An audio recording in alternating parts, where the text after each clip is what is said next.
Woo! All you ham and eggers out there, I'm gonna be a ham and egger. You know, I've waited 2 months for this job with a plastics place and, it's still just dragging out.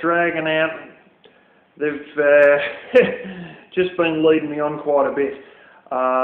It's not going to happen with them. And it's probably not a good time to be looking for jobs, as I found out with a lot of places, as they're saying, oh, well, summer's our busy period, and now, well, nobody wants stuff because this is our quiet period during winter. And on that, there's a place I saw sort of late-ish on a Monday, and I thought, I'll go back to that today, which today in Australia is Wednesday.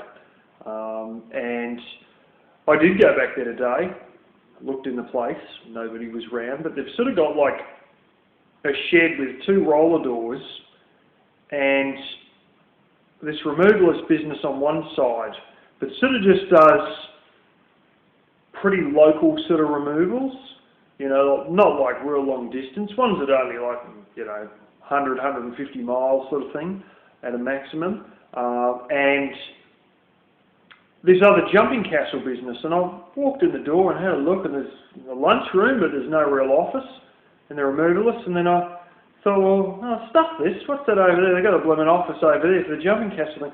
I'll go over there and I'll ask them, do they know the guys or whatever. So I went over there and they said, well, actually, the jumping castle business and the removalist business are one and the same.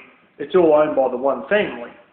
And so, yeah, I gave the girl my resume, and she's probably 25, 28-year-old girl, and sure as eggs, a few hours later I get a call, can you come in for a trial on Friday? I'll ring you tomorrow afternoon and tell you what time we want you to start. Crikey. So there we go. If I play my cards right here and put in a decent effort on the Friday, hey, I'm going to be a ham and egger again. And I won't need to live in a Class B van doing food reviews on $2 Walmart lasagnas or my own ham and egg sandwiches.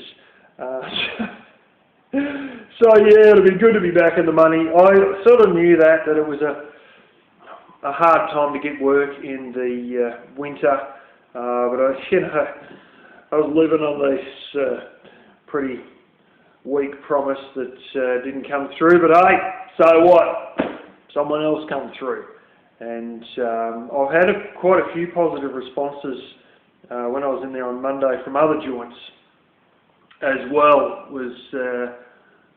Was interesting. One business owner there I talked to for quite a while, and he said that 80 to 90% of the people he puts on are people who come to his door with a resume, because he thinks if you're going to come to his door with a resume, it shows motivation and enthusiasm, as opposed to, sending your resume or ringing up and calling about work, or, he says, if you're willing to get off your arse and come out to see us, that proves that you're going to be a decent worker. And we talked quite a bit about a few different things there. But he was bin hire. There's another joint, stonemason, I think it was. Demolition mob, a huge, big demolition concern. I ended up meeting one of the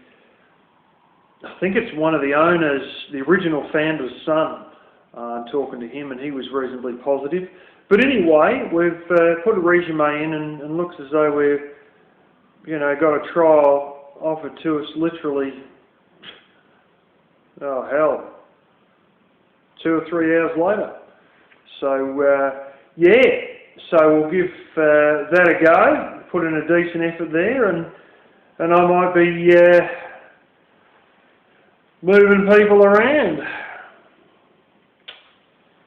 I don't really care what I do, just so long as there's money coming in the door, because as much as I get a lot of stuff done, you just get sick of being short on cash.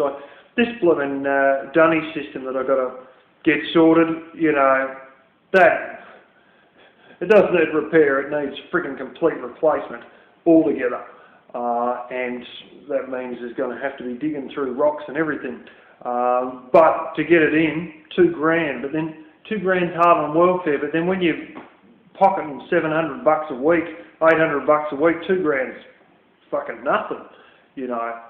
And in fact, when I was working at Air Radiators, which I happen to have this shirt on right now, as a casual, doing huge overtime hours and stuff like that on afternoon shift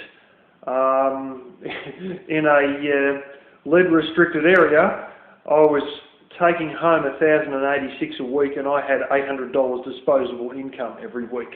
And yeah, but anyway, I am bloody pleased because finally it looks like we're going to get shit back on the road.